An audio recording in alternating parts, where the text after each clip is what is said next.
Hi hello friend, कशा आहात तुम्ही? आय होप सगळे ठीकच असतात. तर माझ्या कुकिंग चॅनलमध्ये मी तुमचं मनापासून स्वागत करते. आणि हो फ्रेंड्स, रिक्वेस्ट आहे की ही जी रेसिपी आहे ना, स्किप न करता असंच पुढे कंटिन्यू पाहत राहा. तर रेसिपीला सुरुवात करण्याच्या अगोदर तुम्ही माझ्या चॅनलला सबस्क्राईब केलं नसेल तर प्लीज माझ्या चॅनलला सबस्क्राईब करा आणि जेवढं होईल तेवढं शेअर आणि लाईक करायला विसरू नका.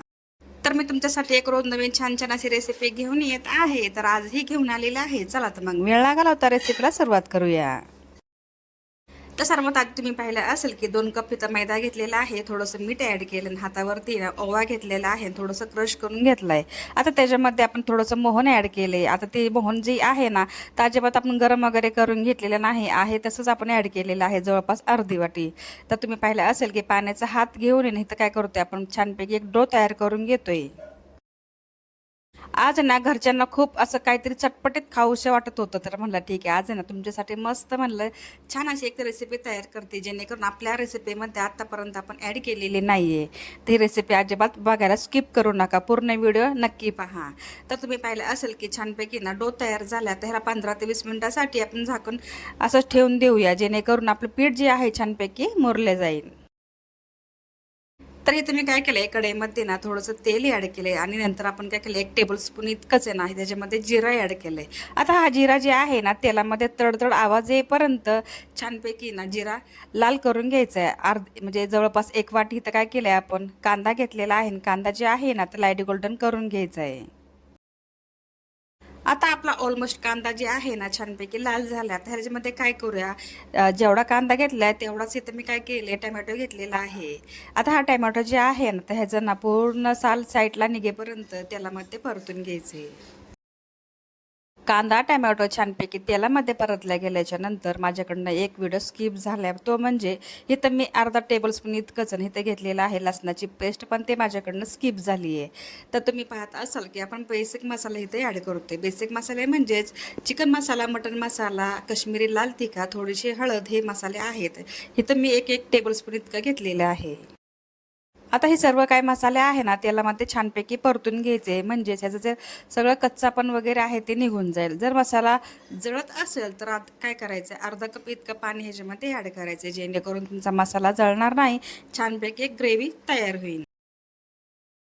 आणि तुम्ही पाहत असाल की इथं काय केले, मी जे बटाटे आहेत ना त्याला बॉईल करून घेतली, त्याची सालही काढून घेतलेली आहे आणि मॅशरने मॅश करून घेतले. ते छानपैकी उकळी आल्याच्या नंतर इथं आपण काय केले, बटाटे जे मॅश करून घेतले ते ना ते ह्याच्यामध्ये ॲड केले. ते आता जेवढं तुम्हाला म्हणजे बनवायच्या त्या पद्धतीने तुम्ही इथं घेऊ शकता. तर तुम्ही पाहत असाल की आपण आहे ना इथं बटाटे टाकल्याच्या नंतर आहे ना की ही ग्रेव्ही जी आहे ना ती एकदम गटसर झाली आहे.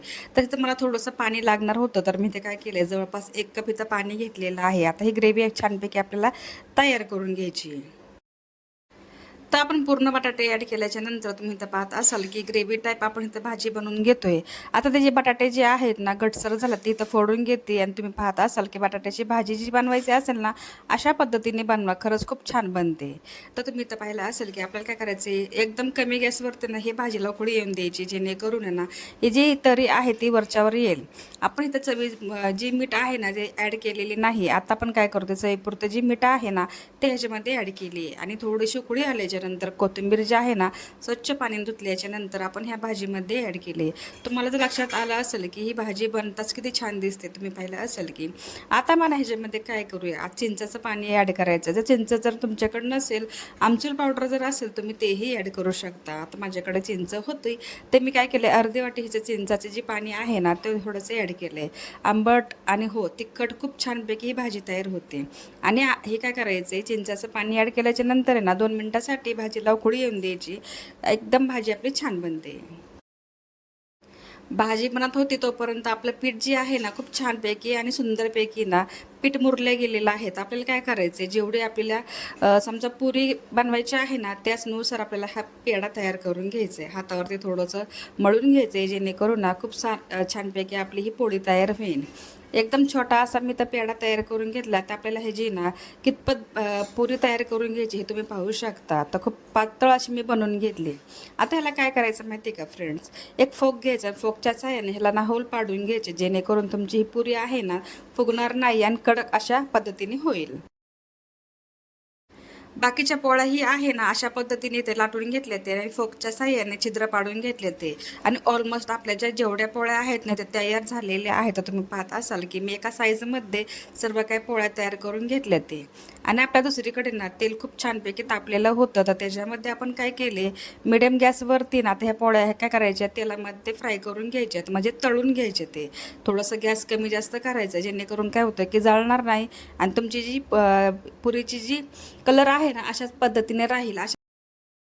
जोपर्यंत खालची साईड आहे ना ती छानपैकी तेलामध्ये तळत नाही तोपर्यंत काय करायचं, पलटी करायचं नाही आहे. आणि आपल्याला काय करायचं आहे, दोन्ही साईडने एकसारख्या भाजून घ्यायच्या जेणेकरून आपलं जी मैदा पापड आहे ना कुरकुरीत होत नाही तोपर्यंत. आणि तुम्ही पाहत असाल की आपण अशाच पद्धतीने सगळ्या काय पुऱ्या आहेत ना ते इथे मी तळून घेतले ते आणि ह्याचा कलर तुम्ही पाहू शकता दोन्ही बाजूनी एकसारखा आलेला आहे. आणि हो, अशाच पद्धतीने इथं ना ह्या पुऱ्या आहेत ना इथं तळून घ्यायचे. ते ऑलमोस्ट माझ्या जेवढ्या काही पुऱ्या आहेत ना मैद्याच्या सर्व काय तळून झाल्या ते.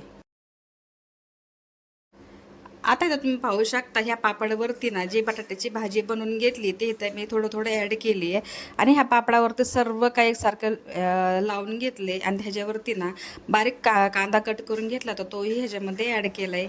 जे टमॅटो आहे आपण ते पण ह्याच्यावरती ॲड केले. हिरवी चटणी तर मी अगोदरच बनवून ठेवली होती, ती माझ्या व्हिडिओमध्ये आहे, तुम्ही पाहू शकता.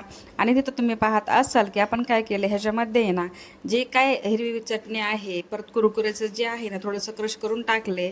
परत इथं मी काय केलं आहे, चिप्स जे आहेत ते टमॅटोचे ते पण ह्याच्यावरती क्रश करून टाकले. ते थोडंसं चिंचाचं पाणी आणि हो दही टाकल्याच्या नंतर तुम्ही हे पापड पाहू शकता कशा प्रकारे सुंदर दिसत आहे.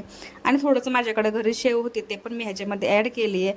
थोडीशी कोथिंबीर ॲड केल्याच्या नंतर तुम्ही इथं पाहत असाल की आपली जी रेसिपी आहे ना खूप सुंदरपैकी झालेली आहे.